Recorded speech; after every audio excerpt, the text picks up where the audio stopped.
G'day, I'm Gary, and what I'm going to be doing today is looking at the difference between two Canon lenses. First, the RF mount 800mm and comparing it with the EF mount 100 to 400 with the 2x converter. So this brings this up to a maximum of 800mm as well.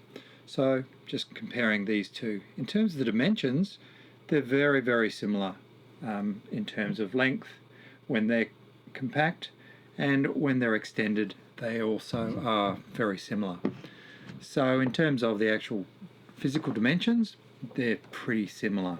However, when it comes to weight, the 800mm RF mount is only 1300 grams, whereas with the adapter to the RF system and also the 2x converter, the 100 to 400 comes in at 2150. So that's a lot of extra weight that you're carrying, and you do feel that when you've got them on the cameras as well. So for this test, what I'm going to be doing is I've set up a plaster bird in a branch in my backyard, and you can see on the screen now it's 14 meters away from the actual camera.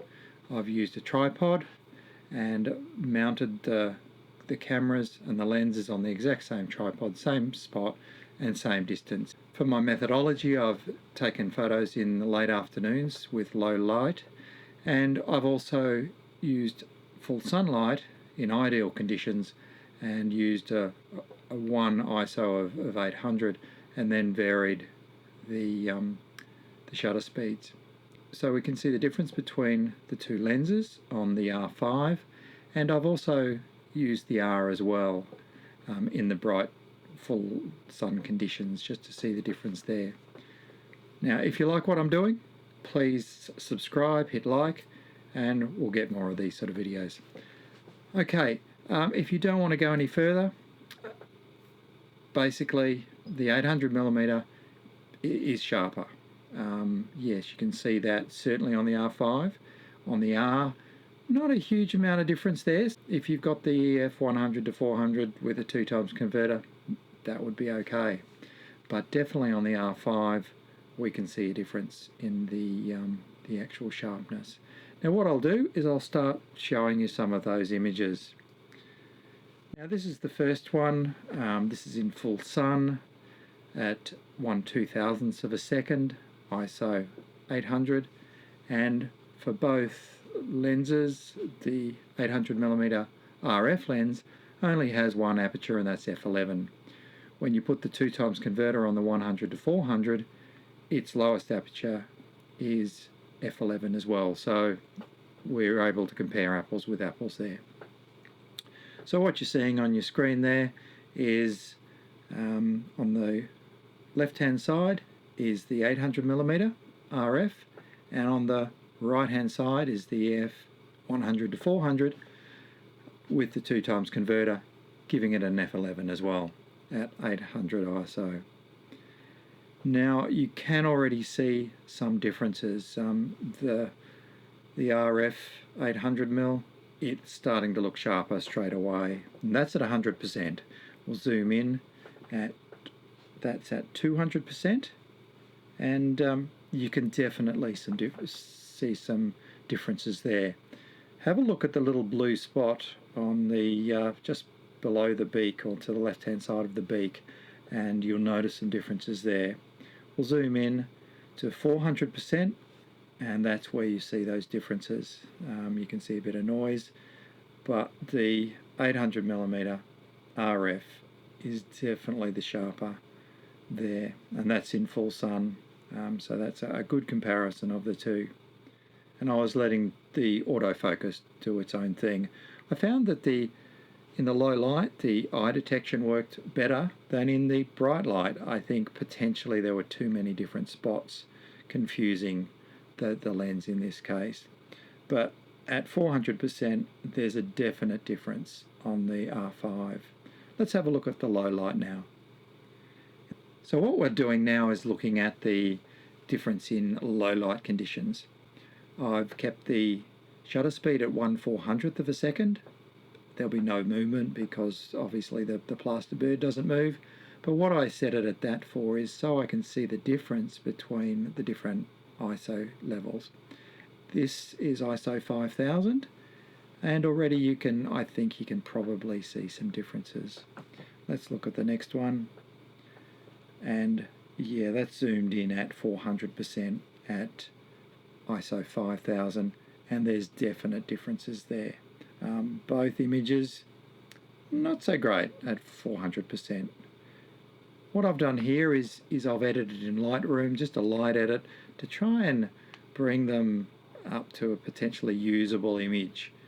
And you can see on the left hand side with the 800 RF millimeter lens, there's much more detail than in the right hand. There's more noise in the 100 to 400 with the 2 times than there is with the 800 millimeter RF lens. What we've done here is I've put them, both lenses, on the EOS R. They look quite good at, that's 200%, but if you zoom in to 400%, you're not seeing a huge amount of difference there really. So certainly the difference in sharpness is noticeable with the 2 lenses on the R5, not so much on the R. Now the 2 lenses are also a little different in terms of certainly weight. The 800mm RF lens certainly wins out there. However, there are some downsides to the RF lens. The first one being this small plate here, that's where you attach it to the tripod, and there's no collar, so you can't tilt the camera. You can't do vertical shots and then go to horizontal. You're really pretty well set with whatever mode you have, however you attach that to your tripod. And another difference is the weatherproofing on the RF mount. Really, there is none, and as this slides in and out, you could certainly ingest water or moisture into the lens with that.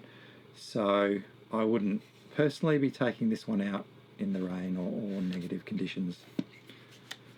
The other thing about the RF lens is that the focus is only within the central area of the lens.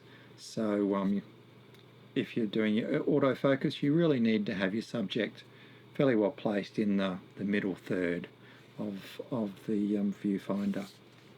It does have a control ring on the outside, which is still good.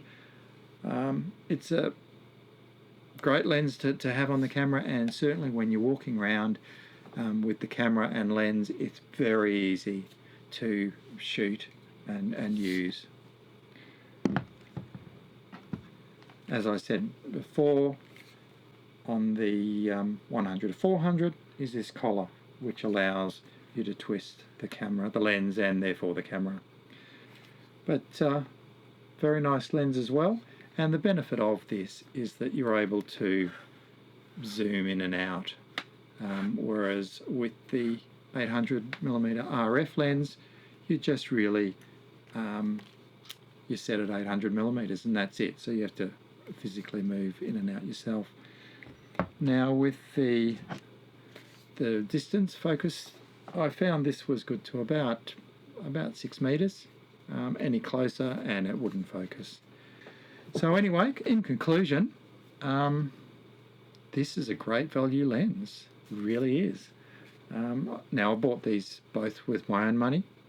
I'm not sponsored by anyone, so I've got no interest in, no one's telling me what to say. This is certainly a great lens, and just walking around trying to capture bird shots, this is a really good lens. This is a more versatile lens, however it's heavier and more expensive. I think you'll find that this setup will be at least twice the price of the 800mm.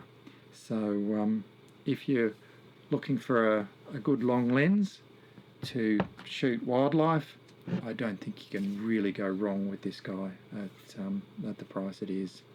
Anyway, thanks for watching. Please hit subscribe and the like button, and I look forward to seeing you next time. Thank you. Bye.